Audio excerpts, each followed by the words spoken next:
and welcome back to Batman Arkham Asylum on Steam. I am One Wild Sheep yet again, and today, ladies and gentlemen, we are now progressing through the last of this sequence, and we are going to actually push on and actually try and enter good old Poison Ivy's lair. We have cleared the final stealth sequence of the game, so it is a time to get prepared, ladies and gentlemen. And of course I did have to do a little bit of editing here because I did get a little lost because I had no idea what that stupid control panel was, which I did actually point out in the previous part. I missed it like a numpty, so yeah, back in this room, let's go and deal with the mook, shall we? Now, I tried to be a little bit stealthy with this and try to power up, destroy the control panel from all the way up here. But it didn't work out this time as well as I would hope. I have done it before, where I've done the control panel and I have been able to exit this area, but the enemies spotted me, so now I just have to deal with them, unfortunately. So yeah, if you really want, you don't even need to touch any of the enemies in this area. But one of the things I do, well, not one of the things, the thing I recommend you do in this area, the first thing you get a chance to, is take care of the ranged mook. Now that's one thing you need to do every chance there is a ranged mook on the field. Go after the ranged mook first. They are the most deadly people in the game. They will drag your health down to nothing, like you wouldn't believe. I mean, I know you're the Batman, but not even the Batman can stand bullets for that length of time. You know what I'm saying, ladies and gentlemen? So just lay the smack down, lay the beat down, and you should be fine, hopefully. Although, I will be perfectly honest, I do love my ending to this battle, because if any Street Fighter aficionados watching this, I think you'll appreciate this battle. This ending, if you will. Oh, right in the kisser. Oh my god. Combo KO! Ryu and Ken from Street Fighter would be so proud of me. So damn proud. But I digress. Who keeps leaving these damn present boxes? I don't mind them because they are literally free experience. But come on, who keeps chucking these about? Anyway, ladies and gentlemen, now we've gotten back to this area. Now, as you can tell, there's a great... well, these laser gates opened up. I mean, closed up even. So now it's time for a little bit of an enemy onslaught, ladies and gentlemen, because, this... I guess you could consider this the elevator sequence of this game, because every beat-em-up game on the planet has an elevator sequence, or at least something akin to an elevator sequence in each instance. And in this game, this is this game's elevator sequence. There's loads of enemies, we need to kill the enemies until they die constantly, and then we need to basically we need to escape. That's what I'm getting at here. But all the enemy types we fought all the way up until this point, so my same tactics apply throughout the course of the LP. Deal with the big guys first, because the big guys are your biggest threat, and then try and deal with the smaller guys as time goes on. But yeah, trying to get back into the Arkham fighting system after having breaks, because, I don't know, I always find it really jarring. I always have issues in terms of getting used to pressing the Y button to counter and block enemy attacks. I've always had issues just returning to this combat system after a long break. And I don't know why either, because it's not a particularly hard combat system. I mean, there's not much depth to it at all. It's literally push X and occasionally push Y, but for some reason my reflexes, my brain doesn't actively make me push Y whenever I'm meant to for some reason, even though I see the prompt on the screen. I don't know, I guess I forget to. So I always find it interesting going back to this game after a long break, because I just sort of flail about for a few minutes until I eventually get back used to the system again. I don't know if I'm the only one that has that sort of issue. Like right now I've gotten used to the system again, but if you saw earlier on, I was actually fumbling a little bit during the first battle with a bunch of mooks I had. So, I don't know. It's not exactly a hard combat system. Like the Batman Arkham Asylum, it's anything but a hard game. Like, oh, you will die probably during the course of it if you do stupid mistakes, like I always do. But, in terms of difficulty, it's actually a fairly simple game to play through, as long as you're good at multitasking, as long as you're good at managing multiple enemies at once.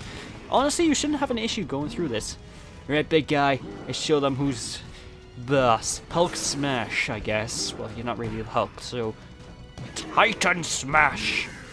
This is a battle of titanic proportions!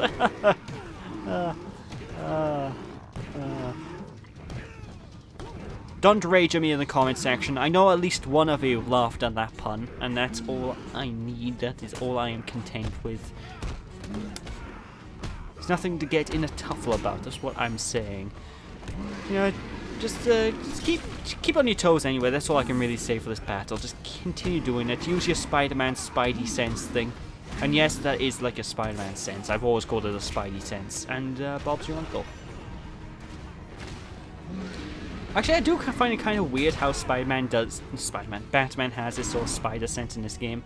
Like, I know it's literally an instance just to let you know, oh, push the Y button now, but every time I'm playing this, I just think my spider sense is tingling.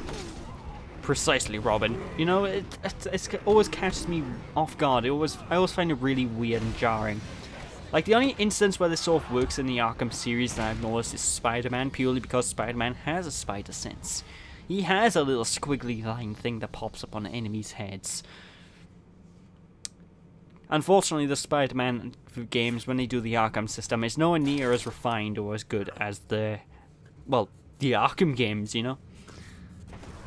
Although, granted, I've only ever really played one Spider-Man game with the Arkham system, which was the Amazing Spider-Man 1. I never played the second game in that series. Like, the first game was alright, I guess. It wasn't the best superhero game in the world, but it was playable. It was enjoyable to an extent. Nothing I'd probably LP or anything like that, because it's not really worth an LP. It's just it's a forgettable little game that just yeah, it exists. It's a fun ride while you play it. From what I hear though, the second game's pretty abysmal. So maybe I'll have a look at the second game at some point in LP then if I don't like it enough. It's kind of weird that I choose basically my choices for Let's Plays tend to be, do I like this game? Do I not like this game? If I like the game a lot, I'll LP it. If I don't like the game a lot, as in hate it, I'll LP it. Or in the case of certain series, I'm going to do LPs of the entire series just because I'm a fanboy of those series. Sorry, what was that? But anyway, going up that elevator shaft, we now have freedom. That the main character from Braveheart, I forget his name. McLeod, is it, or is that Highlander? Well, either way, the main character from Braveheart would be having a field day back here. You'd see the lighthouse, and he'll immediately just be shouting, "Freedom!" I need to stop her now. I think she's still in the gardens where you left her, but she'll be in control of it now. You'll be walking into a trap. That's what she thinks. Don't worry, I'm Batman. Whenever enemies make a trap for me, it's officially a trap for them, because that trap for me, I already have thought out a way out of it before I know it's a trap. That's how good Batman is. Well, if you watch the old Adam West TV show, you would assume that anyway, considering some of the riddles that Adam West comes out with and answers immediately. It's just like, what? But anyway, it's time for the last of the Joker interviews.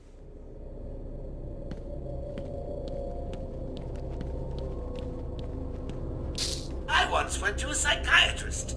Doc, I said, every time I get into bed, I think there's somebody under it. I get under the bed, I think there's somebody on top of it. I was going crazy, so I cured myself. I cut the legs off my bed, and then the doctor. Slept fine ever since. Well, that joke deserves a air horn. I haven't got my air horn app on me, so I'll make an air horn noise with my mouth. Yeah, I think we've gone through all of the unique Joker things now, so whenever we come in here from this point onwards, I think he just tells us a joke or something. But that is the last time we are going to the Joker area. This is the last time we will be seeing the Joker. This isn't the last time we go into this area overall, but it's the last time we'll be talking to him in an interview sort of thing. You know, it's the last time he's going to converse with us in this way. So I hope you guys like this area. Hope you guys tuned in. I think it's the... I don't actually see everyone go through that in most playthroughs, which is why I elected to show it off. Like, most playthroughs I see, a lot of people talk about the Joker interviews, but they never actually go and see it, which always bugs me personally. But of course, on your way back to the area where the gardens is, I forget which entrance this is, be careful, be on the lookout for walls and whatnot that you can destroy, because like I said, now we have the Ultra Bat Claw. A great deal more of the game world will open up to us yet again. It's sort of a running thing with this Batman game. Like I said, it's really Metroidvania in the way of this design, and I like that, you know. Like, I've always given Metroid games flack in the past, and it's not because of the pure gameplay, it's purely because my lack of skill with 2D Metroidvanias. I tend to get lost in them, but in 3D, Metroidvania gameplay works perfectly. I think it works, you know, I think it's always worked really well in 3D, which is why I'd love to see a proper 3D Metroid game. Other M was a pretty decent game, I suppose, but the story was a load of rubbish, all things considered. But I digress, it's time to head on, and what you're going to want to be careful of right now is whenever you go in this area, there are snipers about.